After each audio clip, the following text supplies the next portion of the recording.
Kemudian bisa cek nonton live nya sekali akan bisa.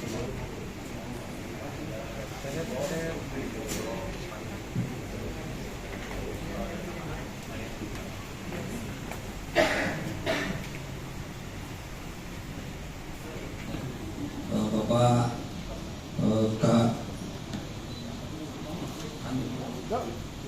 tertanggal 18 Agustus 2021 TKP-nya ini Kampung Ciseuti RT 018/003 Desa Jalan Cagak, Kecamatan Jalan Cagak, Kabupaten Bandung. Waktu kejadiannya tanggal 18 Agustus 2021 jam 01.00. Modus operandinya yaitu dengan membacok dengan golok dan memukul dengan menggunakan stik golok. Uraian kejadiannya bermula kepada saudara YH mengajak saudara MR untuk memberi pelajaran kepada korban Tuti dan memerintahkan RM untuk menyiapkan segala peralatan. Kemudian sekitar jam 22 kedua tersangka berjalan menuju ke rumah korban di Jalan Cagak. Kemudian sekitar jam 23.30 datang dua tersangka lain atas nama AA dan AP.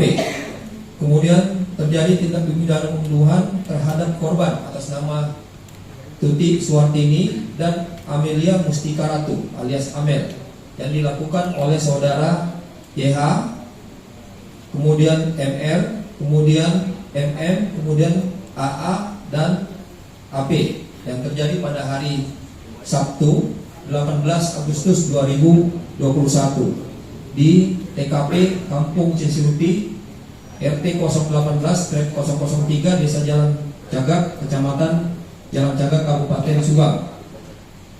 Para pelaku melakukan pembunuhan dengan cara menggunakan golok dan stik golok yang diambil dari saudara MR di dapur rumah TKP atas perintah saudara YH. Dan setelah meninggal terhadap korban kemudian dimandikan oleh tersangka MM. Setelah kedua korban selesai dimandikan, korban kemudian diangkat oleh 4 tersangka melalui pintu belakang menuju kepada bagasi mobil Alphard yang telah disiapkan oleh tersangka. Kemudian kemudian mobil tersebut ditutup dan kedua korban ada di dalamnya. Tersangka itu ada 5 orang. Pertama YH, kemudian MR, kemudian MM, kemudian AA dan yang berikutnya AP. Saksi yang kita periksa ini sebanyak 54 orang saksi yang telah diperiksa. Memang saat awal kejadian banyak saksi-saksi juga yang dilakukan pemeriksaan. Namun yang kita ambil keterangannya ini sebanyak 54 orang.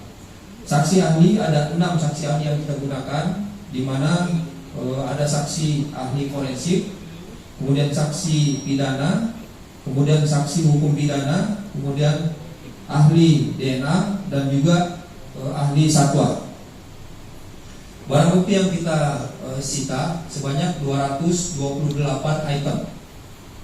Nah, kemudian keterangannya 2 item itu kita ambil dari Polsek Jalan Cagak, 109 itu itemnya dari Polres Subang, kemudian 7 item dari Polda Jabar serta 110 item ini kita lakukan pemeriksaan laboratorium forensik. Pasal yang dipersangkakan adalah pasal 340, 338, 55 serta 56. Ancaman hukumannya ini hukuman mati, hukuman seumur hidup dan 20 tahun penjara.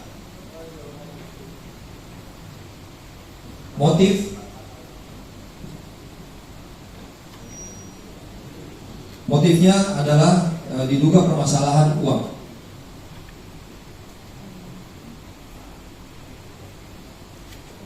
Demikian yang kami sampaikan. Silakan mungkin apabila ada yang ditanyakan. Memang beberapa alat bukti yang dipakai langsung itu masih belum ditemukan. Nah, tetapi alat-alat bukti yang lain sudah cukup untuk mendukung dan mengkaitkan dengan kejadian kejadian dengan TKP dan juga dengan tersangka. Ini merupakan hasil pendalaman kembali yang dilakukan, di mana pada saat awal kejadian tersangka utama ini sempat mengeluhkan kondisi masalah ketidaksinkronan antara korban dengan tersangka terkait masalah uang. Inilah akhirnya kita simpulkan menjadi motif dari tersangka melakukan pembunuhan. Artinya ada ketidakpuasan tersangka terhadap korban terkait masalah uang. Uang apa itu? Uang yayasan?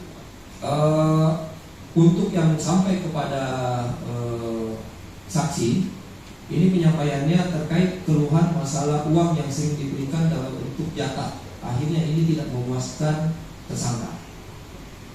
Dan apakah dari pihak mengakui kasus ini, Pak?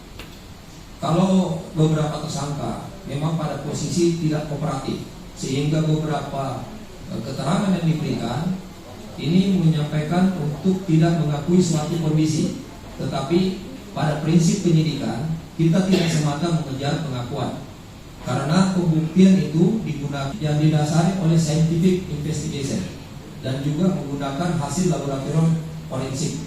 Ini cukup kuat untuk menjadi alat bukti sehingga pengakuan tidak menjadi dasar bagi tersangka untuk melakukan pengakuan. Ini sangat relevan antara beberapa pembuktian yang kita peroleh alat bukti dan juga beberapa petunjuk-petunjuk dan keterangan-keterangan yang relevan dengan kondisi TKP, kondisi alat bukti, kondisi korban. Semua sangat relevan sehingga pengakuan dari tersangka MR, tersangka AA dan tersangka AP. Kemudian tersangka YH menyuruh tersangka MR untuk mengambil golok. Lanjut 11. Mengambil golok.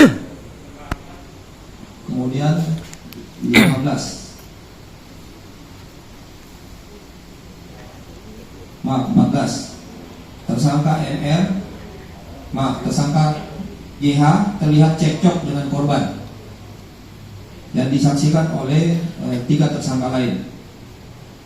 Nah, kemudian saat cekcok, tersangka AP, lanjut 15, tersangka AP membawa golok menuju kepada tersangka YH dan diterima oleh tersangka YH. Lanjut 17. Terlihat di sini di adegannya tersangka YH membacok korban dan akhirnya korban jatuh di sofa. 18. Ini kemudian tersangka YH masuk dalam kamar mengambil stick golok dan kemudian memukul korban kembali di sofa dengan menggunakan stick golok. Lanjut 19. Dan menyerahkan stick goloknya kepada tersangka MR. Kemudian menarik kaki korban ke bawah.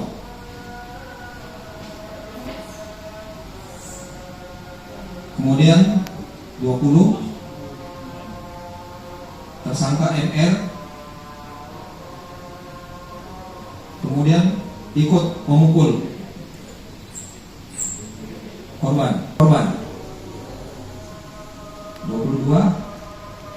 22 ini pada saat eksekusi Amel di dalam kamar, di mana tersangka AP memegang tangan kanan, tersangka MR memegang tangan kiri, kemudian tersangka A berdiri melihat. Kemudian lanjut 21. Ini adegannya terlihat bahwa tersangka YH mengeksekusi korban Amel dengan menggunakan stick golok.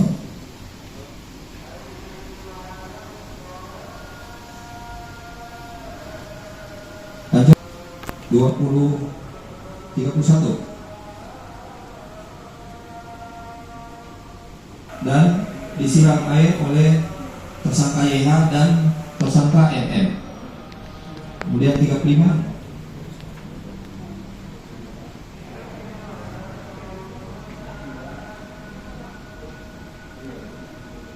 Ini para tersangka mengangkat korban ke arah pintu dan diletakkan dekat pintu. Kemudian 44.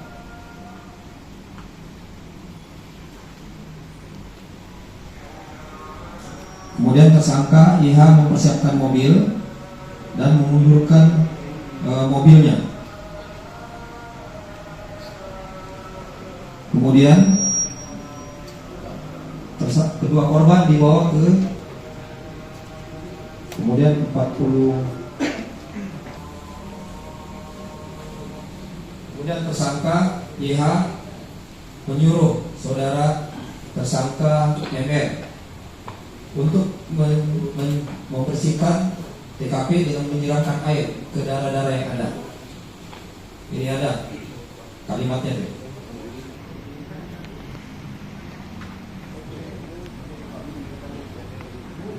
Tersangka YH memberikan pesan kepada tersangka MR. Pakai bahasa Sunda artinya awas, jangan sampai bocor. Cukup. Semua keberadaan di sana ini kan dilakukan pendalaman bahwa semua dimotori oleh YH.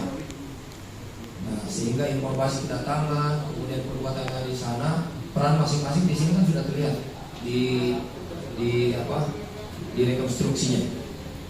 Jadi ada perintah untuk ikut melakukan pembacokan atau pemukulan? Ada yang by perintah, ada yang langsung melaksanakan. Tetapi penerapan unsur pasalnya tetap melakukan. Akhirnya tetap